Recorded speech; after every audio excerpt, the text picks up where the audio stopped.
Hack number two is get on a schedule.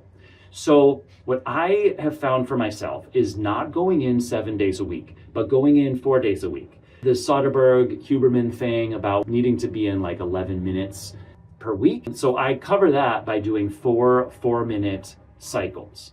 And there's so many benefits to being on a schedule. So by only going 4 days, so that means I'm not going 3 days. So like I'm skipping 2 days at one point in the week.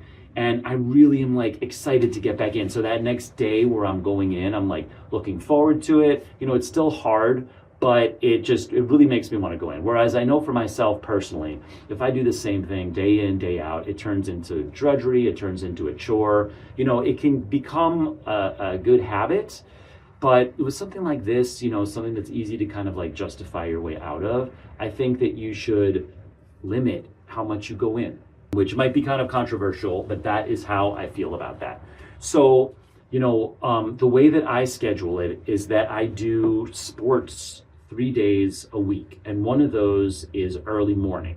I play ultimate frisbee at 8 a.m. And so I find that if I cold plunge before I get up and start doing that, I'm just ready to go. Like I've made a lot more progress on warm up. You know, my body is just like lower inflammation, which is another great benefit of cold plunging. And you know, everything is just looser and I'm just ready to go. I'm gonna talk more about this when I talk about getting out of the cold plunge, but like there's this rush of energy that happens all throughout my body. And so I go in before my first sporting event on Saturday morning, and then I go Sunday morning because I play on Sunday as well, and I want to, you know, get rid of like all the soreness and stuff from Saturday.